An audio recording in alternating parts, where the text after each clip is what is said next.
ಇದೀವಿ, ಕಸಗಳು ನೋಡ್ಬೋದು ನೀವು. ಇಲ್ಲಿ ಸ್ಟೇರ್ ಕೇಸಿಂದ ಮೇಲ್ಗಡೆ ಬರ್ತವೆ ನಡ್ಕೊಂಡು. ಆ ಜಾಗದಲ್ಲಿ ಬರ್ತಾ ಇರೋಂಥ ಕಸಗಳು ಯಾವತ್ತು ಕ್ಲೀನ್ ಮಾಡಿದಾರೋ ಗೊತ್ತಿಲ್ಲ. ಅಲ್ಲಿ ನಮಗೆ ಏನು ಪಾಣಿ RTC ಕೊಡ್ತಾ ಇದೆ, 3-4 ಕೌಂಟ್ರ್ ಇದ್ದಾವೆ. ಆ ಕೌಂಟ್ರಲ್ಲಿ ಮಳೆ, ಸಾಧಾರಣ ಮಳೆ ಬಂದರೂ ಸಹ ನೀರು ಭಾಳಷ್ಟು ಕೊಡ್ಬೋದು, ಬಕೆಟ್ ಗಟ್ಟಲೆ ನೀರು ತೆಳ ಬೀಳೋಂಥದ್ದು ಇದೆ.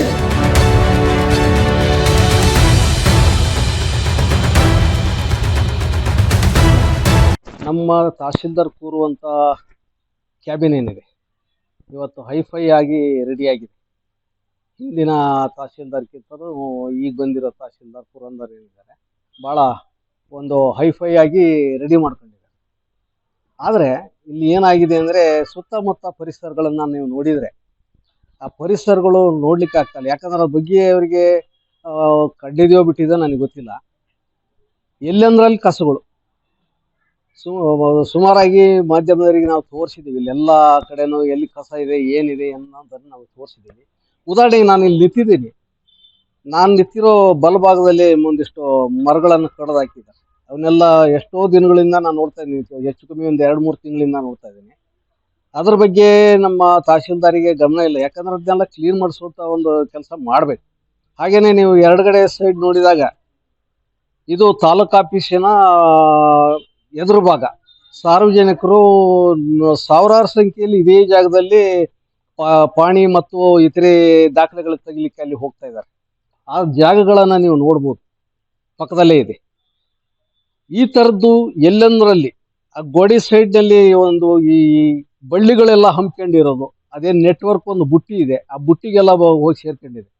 ಈ ಥರದ ವ್ಯವಸ್ಥೆ ನಮ್ಮ ತಾಲೂಕು ಆಫೀಸ್ನಲ್ಲಿ ನಡೀತಾ ಇದೆ. ನಾವು ಭಾಳ ದಿನದಿಂದನೂ ಇದ್ರ ಬಗ್ಗೆ ನಾವು ಅಧಿಕಾರಿಗಳಿಗೆ ಕೆಲವರಿಗೆ ಹೇಳ್ಕತ್ತ ನಮ್ಮದು ಕ್ಲೀನ್ ಇಟ್ಕೊಳ್ರಿ, ಇದು ಮಾಡ್ರಿ, ಯಾಕಂದರೆ ಸಾರ್ವಜನಿಕರು ಬರುವಂಥ ಜಾಗಗಳು ಇದು ಅಂತ ಹೇಳಿ.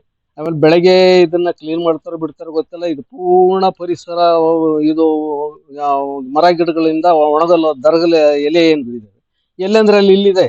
ಬರೀ ಅಂಗಳ ಅಷ್ಟೇ ಅಲ್ಲ, ನೀವು ಅಫ್ಟಿಯರ್ ಮೇಲೆ ನೋಡ್ಬೋದು, ಗುಡ್ಡಿಯಾಗಿದ್ದಾವೆ ಅಫ್ಟಿಯರ್ ಮೇಲೆ. ಯಾಕಂದರೆ ಅದಕ್ಕಾಗಿ ವರ್ಕರ್ಸು ಇರ್ತಾರೆ. ಅದನ್ನು ಕ್ಲೀನ್ ಮಾಡಬೇಕು ಒಂದನೇದು.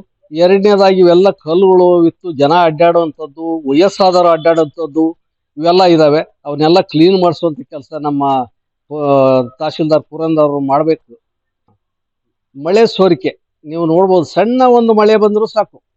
ಆ ಮಳೆ ಬಂದರೆ ಇಲ್ಲಿ ನಾವೇನೋ RTCಯನ್ನು ತೆಗಿತೀವಿ, ಅಲ್ಲಿ ಒಂದು 2-3-4 ಕೌಂಟ್ರ್ ಇದ್ದಾವೆ. ಆ ಕೌಂಟ್ರಲ್ಲಿ ಬಕೆಟ್ ಇಟ್ಟು ನೀರು ಹಿಡಿತಾರೆ ನಮ್ಮ ಅಧಿಕಾರಿಗಳು. ಪಾಪ ಅವರು ಹೇಳ್ಕೊಳಕ್ಕೆ ಬರೋಂಗಿಲ್ಲ. ಏನಾಗಿದೆ ಅಂದರೆ ಯಾರಿಗೆ ಹೇಳಬೇಕು? ತಹಶೀಲ್ದಾರ್ಗೆ ಹೇಳಕ್ಕೆ ಹೋದ್ರೆ ಅವ್ರು ನಮ್ಮ ಮೇಲಿನವರು, ನಾವು ಹೆಂಗೆ ಹೇಳಬೇಕು ಅನ್ನೋ ಒಂದು ನಿಟ್ಟಲ್ಲಿ ಪಾಪ ಅವರ ಎಲ್ಲಿಂದನೋ ಬಕೆಟ್ ಹುಡುಕಿ ಬಂದು ಆ ಬಕೆಟ್ ಇಟ್ಕೊಂಡು ಅವರು ರೆಕಾರ್ಡ್ಗಳನ್ನು ಸೇಫ್ ಮಾಡುವಂಥ ಕೆಲಸ ಇವತ್ತು ಮಾಡ್ತಾ ಇದ್ದಾರೆ. ಅದು ಕೆಲಸ ಸಂಬಂಧಪಟ್ಟ ದಾಖಲಾತಿಗಳನ್ನು ನಮ್ಮ ಮಾಧ್ಯಮದವ್ರ ಕಡೆ ಇದ್ದಾವೆ. ಇವನ್ನೆಲ್ಲ ನೀವು ನೋಡ್ಬೋದು. ಇದನ್ನು ತಕ್ಷಣದಲ್ಲಿ ದಿಗ ತಗೊಂಡು ಈ ಒಂದು ವ್ಯವಸ್ಥೆಯನ್ನು, ಅವ್ಯವಸ್ಥೆಯನ್ನು ಸರಿಯಾದ ರೀತಿಯಲ್ಲಿ ತಹಶೀಲ್ದಾರ್ ಅವರು ಮಾಡದೆ ಹೋದರೆ ಮುಂದಿನ ದಿನಗಳಲ್ಲಿ ನಾವು ಈ ತಾಲೂಕು ಆಫೀಸ್ ಬಾಗಲಕ್ಕೆ ಕೂತು ಸ್ಟ್ರೈಕ್ ಮಾಡಬೇಕಾಗುತ್ತೆ. ಇದನ್ನು ಭಾಳಷ್ಟು ಸಾರಿ ನಾವು ಅಧಿಕಾರಿಗಳಿಗೆ ಹೇಳಿದ್ದೀವಿ. ಹಾಗೆ ಹೋಬಳಿವಾರು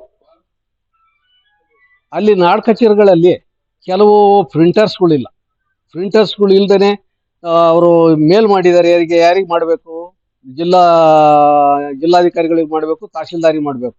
ಇವತ್ತು ಸಹ ಯಾರ್ಯಾರ್ದೋ ತಗೊಬಂದು ಉಳಿವೆಯಲ್ಲಿ ಇಟ್ಕೊಂಡು ಪ್ರಿಂಟರ್ಸನ್ನು ಕೆಲಸ ಮಾಡ್ತಾ ಇದ್ದಾರೆ. ಇವೆಲ್ಲ ರೈತರಿಗೆ ಭಾಳ ಸಮಸ್ಯೆ ಆಗ್ತದವು.